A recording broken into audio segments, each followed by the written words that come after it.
Straight ahead on SWX Tonight, the Spokane Shock look for revenge against the Iowa Barnstormers. Could the Shock lock in their third straight win? Whitworth's march to the national championship begins tonight in Appleton, Wisconsin. Would the Pirates take down the defending national champions in Marietta? Finally, a perfect game at the Merkle Sports Complex today as the Walla Walla Blue Devils look to prove they are the Angels on the field. We're not trashy, we're keeping it classy on SWX Tonight.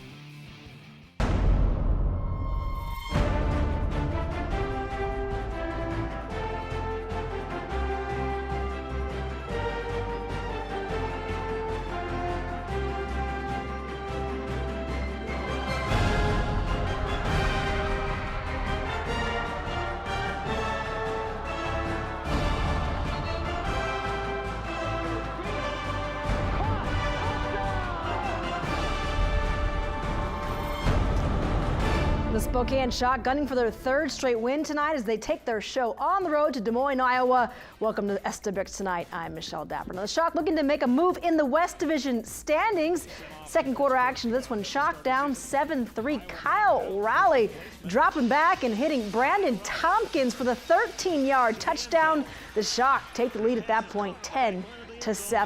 Final seconds of the half, Rowley fires to Adrian Tennell in the end zone for the 13-yard score. The Shock led 31-20 at the break. They scored 28 points in the third quarter. Rowley dropping back again. Plenty of time, hits Tompkins, makes a juggling circus catch, 38-20 Spokane. Tompkins with 2 DDs in this one on the ground. But here is Paul Stevens answering the call, fields the ball off the bar, finds a hole, breaks a tackle, and he is off to the races. 46 yards to the house, 48-34 Shock. Stevens also had an interception in this one. Less than a minute left, Rowley finding Tennell for the third time on the night with the one-handed grab. Rowley finished 24 of 37 for 229 yards and 5 touchdowns. He did have one interception, but the Shock add one more to score, of course, to go on to win 68-62, improving to 6-4 on the season.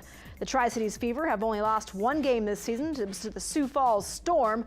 The rematch is set live, of course, here on SWX tomorrow at 7:05 p.m. But coming up later in the show, we'll hear from the team and how they're preparing for this matchup. The Whitworth Pirates continue to make history with their NCAA Division III tournament run, while the team taking on the defending champs and top-seeded Marietta in Appleton. Top of the sixth, this was all Marietta, up 4-0. Alex Toth, the rip up the middle, and it gets past the infield. It's 5-0 Pioneers. 2 batters later, Kirby Becker to the left side. Toth scores from second base. 6-0 Marietta. Becker was 5 for 7 on the night. Top of the seventh, Evan Brockmeyer with a 2-run single up the middle. Marietta takes a commanding 8-0 lead. He finished 3 for 5 with 3 RBI. Same frame, Toth added again to the right side. He went 6 for 4 on the night with 3 RBI as the Pioneers take the lead 9-zip. And they go on to win 13-2. They also had 23 hits. Whitworth, though, will play Christopher Newport University tomorrow at 11:15 a.m. Well, Gonzaga's postseason hopes depend on their final regular season series with BYU. Reports say, though, the team needs to win the series or even sweep the Cougars to earn a playoff spot. The Bulldogs already dropped game 1, looking to turn it around tonight in Provo. Top of the fifth, Zags up 2-0. Alex Stanford singling to the shallow left.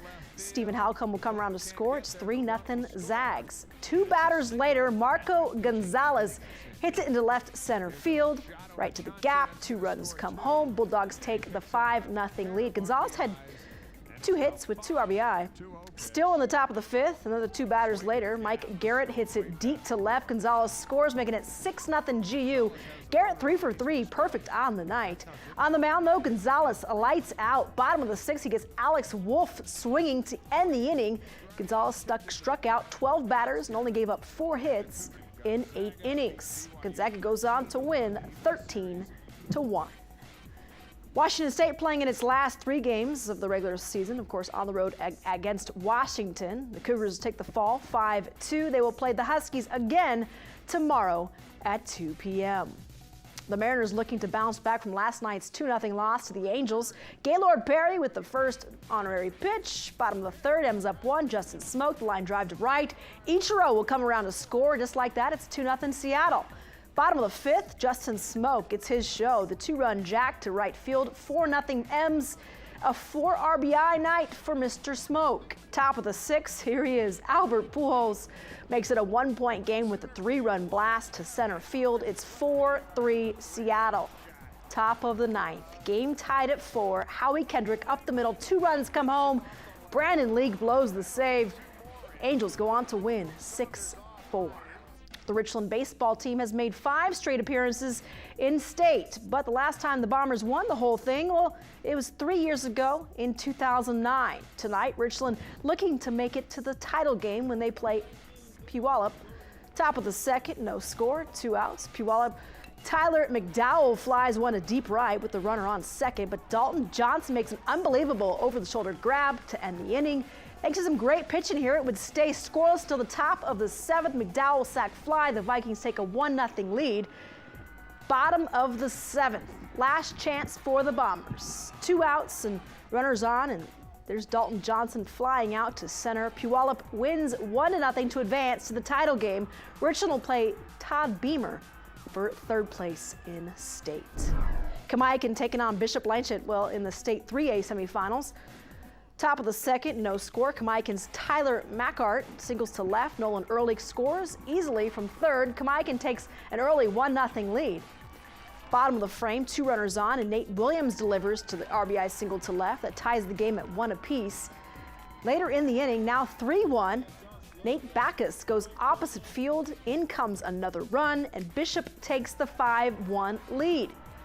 Kamaikan, though, ties it up in the 7th inning, scoring 4 runs. Jesse Hauser would hit the game winner, and the Braves go on to win 7-5. They advance to the state 3A title game. They'll play Eastside Catholic tomorrow at 4. 2A baseball for you. The East Valley Red Devils taking on Archbishop Murphy, the Wildcats in Yakima. Bottom of the third, bases loaded. Archbishop up 2-0. Riker Ford hits toward third base. Eric Lawson grabs it but overthrows second, and East Valley scores. It's 2-1. Same frame, bases loaded. Zach Janis hits it toward third base. Eric Lawson tries to snag it but misses. Another run comes home, so we're tied at 2. But Archbishop, they would come back to win 5-4. East Valley would play Sumner for 3rd place tomorrow. Central Valley softball team has the benefit of sleeping in their own beds this week for the state 4A softball tournament. Unfortunately, the Bears couldn't capitalize on that home field advantage this morning. The Bears into the consolation bracket with a loss to Jefferson, trying to bounce back this afternoon against Kent Lake. Down 2-0 in the 4th. It's Taylor Wayman with the base hit to center. Amy McKinney comes around to score. Bears pull within 1. Later in the 4th, Natalie Ford ground ball to short, goes off her shin. Liz Adams is plateward bound, and we are tied up at 2. We go into extras in the 9th. Runner on third, Tia Powell with the fly ball to center, deep enough for Brittany Gilbert to score on the sac fly. CV goes on to win 4-3. They went on to play Marysville-Pilchuck in the late game. They defeated the Tomahawks 13-12. They will play Rogers Puyallup tomorrow at 11 a.m. 4A softball winners bracket, Richland taking on the Rogers Rams. Top of the second, Rams up 1. Kayla Andrews gets Sydney Beckwith to go down swinging. It's 1-0 Rogers Puyallup. Bottom of the second, Caitlin Stevens whacks one to center field. The 2-run double. The Bombers take the lead there 2-1. Top of the third, Rams up 4-2 now, and Tess Dixon sending the 2-run jack over the fence in right field as Rogers takes the lead 6-2, but Richland rallies to pull away with the win 13-10. They will play Woodinville tomorrow morning, 9 a.m. in the state semis. And Walla Walla also in the winner's bracket. The Blue Devils taking on Bothell. Top of the first in this one, Kenzie Hill, the chopper to left side there. Sammy Morris can't handle it. It slips through the infield. Libby Jimenez will score. It's 1-0 Devils. Same frame, Ellie Rasbach gets one to drop in right field. Allison Ambler comes home to score. It's Walla Walla up 2-0 early. Bottom of the first, Ambler in the circle, shuts down the Cougars as she strikes out the side. She throws a perfect game as Walla Walla goes on to shut out Bothell 13-0. They will take on Jefferson tomorrow morning at 9 a.m. And for the first time ever, SWX will be airing the 4A State Softball Championships tomorrow live from Merkel Field in Spokane. So the Merkel Field Complex, of course. We'll be airing the 3rd place game at 3 p.m., followed by the 4A State Championship at 5 p.m. Again, tomorrow, All those games only here on SWX. 1A softball, Zilla taking on Nooksack Valley. Top of the first, no score. Zilla's Samantha Robillard hits one deep left, and it goes all the way to the wall. Whitney Winters will score. It's 1-0 Leopards. Top of the second, Winters pops to a shallow center field, but the ball is dropped. A run comes in from second, and Zilla up 2-0. Leopards, they go on to win 4-2. They advance to play Colville as the Indians won 9-4. Colville will then play Cascade tomorrow in the semis. Other scores from day one at the state softball, of course, University advances to the 3A quarters with a 5-2 win over Wilson. Shadle sent to the losers bracket. Cheney beating White River 9-5 in the 2A consolation bracket, while West Valley advances to play Aberdeen. Okanagan, Lakeside, Colville, and Cascade all advance in 1A. And of course, you can check out the 2B and 1B softball scores on our ticker right below your screen. Well, day one of the small school states track and field championships at Roos Field today. Well, 17th year in a row that Eastern has hosted the state championships. After one day on the girls' side, Columbia Hunters and Asotin sit in first place in their respective classes. And on the boys' side, it's Newport Valley, Christian, and Waitsburg Prescott. They are in first place after day one. Boys State Soccer, here it is. In 4A, the Central Valley Bears fall to Skyview 4-1. They will play for the third place spot tomorrow. 2A, the Cheney Blackhawks and Archbishop Murphy, they are in double overtime right now with the game tied at 3 apiece. 1A, Chelan, well, they'll play for the 1A state title against Overlake with a 3-2 win over Royal. Moving forward on SWX Tonight, looks like Darren Kramer will continue to play hockey, this time for a team in the NHL. More details on his contract in 2 minutes. Plus, it's opening day of the NAIA World Series. How would 6th-seeded Lewis and Clark State do against 3rd-seeded Oklahoma City State? Highlights of that, of course, and the final score coming up right after the break.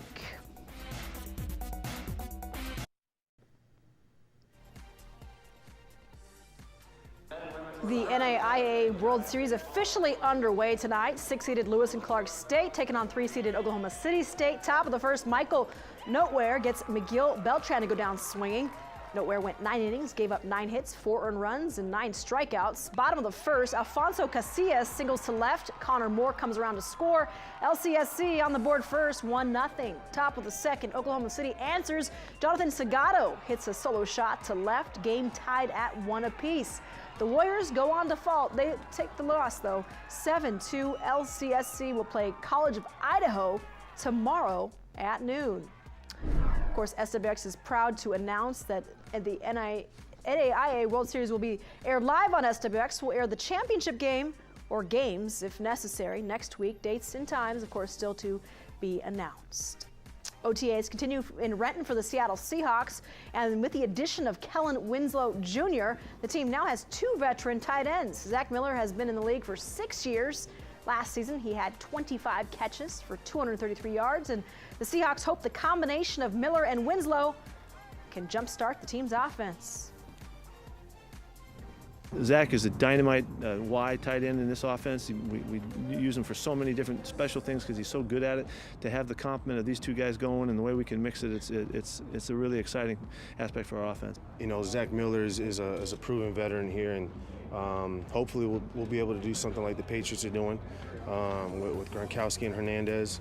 We kind of fit that mold, so I'm sure we'll be fine.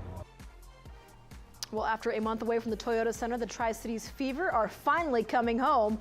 The team plays host to Sioux Falls tomorrow, and the Fever are looking for revenge. The Storm are the only team Tri-City has lost to this season. The Fever think the home crowd can help change the outcome the second time around. Well, we're happy to be playing them at home. You know, we've never had that opportunity, and I think, you know, our crowd noise to their crowd noise is going to be an advantage for us. Oh, the crowd. I mean, everybody in arena football is more confident at home. Not to say that you're not confident on the road, but just to have the crowd, you know, not traveling and just have the fans behind you is the biggest part, because it's a big aspect in arena football. And don't forget, this battle of 1 versus 2 will be, of course, in the IFL, again live on SWX. Kickoff between the Fever and Storm is set for 7 p.m. Well, Darren Kramer has signed a 3-year entry-level contract with the Ottawa Senators in the NHL. The Senators picked Kramer in the 6th round of the 2011 NHL entry draft, but Kramer spent the last season of his WHL eligibility with the Spokane Chiefs. He scored 22 goals, good enough for 2nd place in 71 games this year. NHL playoffs, New Jersey hosting New York in Game 6. First period, Devils on the power play. Several quick passing there. Ilya Kovalchuk on the other side of the net slaps it in. It's 2-0 Jersey. Second period, Rangers within 1. It's Daniel Girardi shoots for the blue line, and the puck goes off Ryan Callahan's leg and in. Game tied at 2 apiece. And stay that way through 3. To overtime we go, just under a minute. Devils on attack, and they keep poking into the puck, and Adam Henrique gets it to go, and New Jersey goes on to win 3-2. They will play Los Angeles in the Stanley Cup Finals. Game 1 is Wednesday in New Jersey. Moving forward on SWX Tonight, Leslie Lowe will join us for a forecast for tomorrow's state championship games, of course, for softball. Oh, actually, we're going to go all around the region, from Spokane, Richland, and Yakima. And the WNBA, I'll have some scores for you coming up next.